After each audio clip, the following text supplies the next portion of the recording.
Hi friends, it's been a while since I've put together a video and I thought, hey, why not? Since we're in quarantine, we have things that we want to do and this is one of them. I want to record a video on feeling this progress that I have in organizing my sequence. So as you guys know, we all are these avid YouTube connoisseurs, and we get inspired by so many of these great content creators out there. And I want to say there's two of the ones that I really enjoy watching is Scrap Diva 29 and Crafty Purge, and they do amazing shakers and cards and embellishments and so forth. So I oftentimes click on their links to AliExpress or Cartwright or oh, Nurse Tara I think is also one of them. Yes, you guys know what I'm talking about. And I've just collected over time, and it's let me show you something embarrassing. This is my craft area in the garage. It still hasn't been unpacked. I have one of those organizers. It still hasn't been organized yet. And I've lived in this house for almost a year. So what better time to do it than quarantine time, where I've learned to slow things down, pay attention, and I think I haven't bought anything crafty in about a year or so too. I have bought a few stamps, but I think that's the most.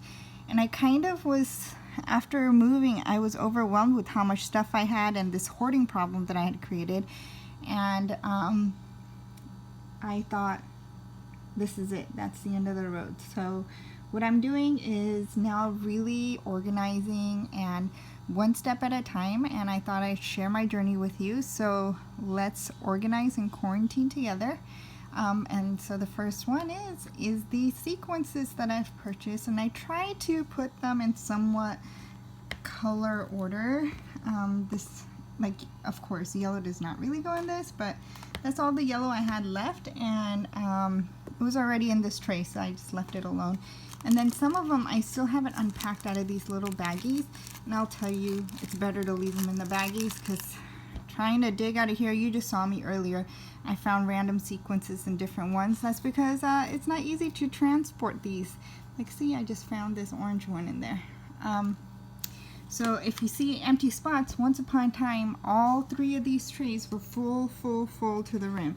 So I have used some, I just don't, actually I don't remember what crafts I've used them on, but in the last hour or so I just spent in it trying to organize it and bring color families together. So I have blues and greens here with that little touch of yellow.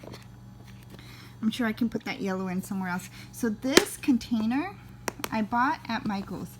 Now normally in our little organization we get scared about doing this. Yep, I used to be too, but this is actually pretty rock solid, and I'll explain why it doesn't mix. There's these ridges right here on the container that actually locks it in, and so the only time it'll mix is if you don't snap it. So if you snap it, you should be good. So I thought I'd share.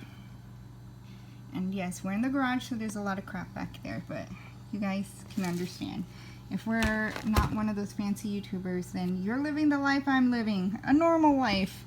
And you work and you have other things that you give priority to. And crafting is just that out that you have when you want to feel happy. So this is my pinks and purples, magentas.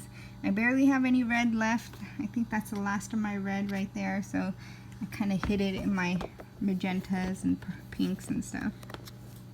Okay, so again, I need to hear that snap for it to be secure. So I can go like this, I can go like this, I can pack it if I were to go somewhere crafting, and none of it would mix together, never would become a mess. Again, I do recommend still keeping them in their little baggies, because it's easier to, if they came in little baggies like this, you AliExpress people know that these, or connoisseurs, AliExpress connoisseurs would know that these baggies actually keep it from being a little bit less messy.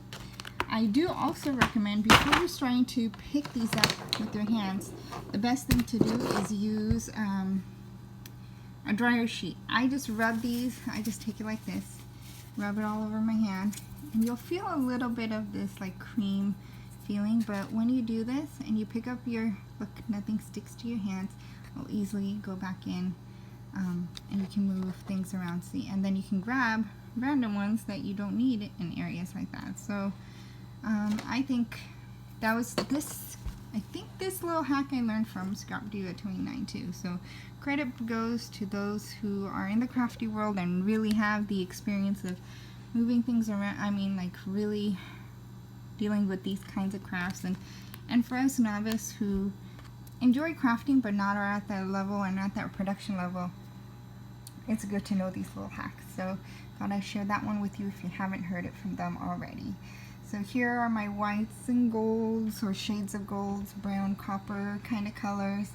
My matte black I finished during Halloween, and I had this random set of like hearts and Valentine confetti, so I thought I'd keep it around. If I don't use it, then maybe I can always pass it on to a friend or get rid of it. So since I'm on this like purge of making sure I only keep what I'm going to use, and then make sure I use it on top of that. Alright friends, that's all I had. It was good talking to you guys. I think doing this video is also my way of connecting with humans, since I'm not really connecting much during quarantine. But take care. Have a great crafty time. Bye.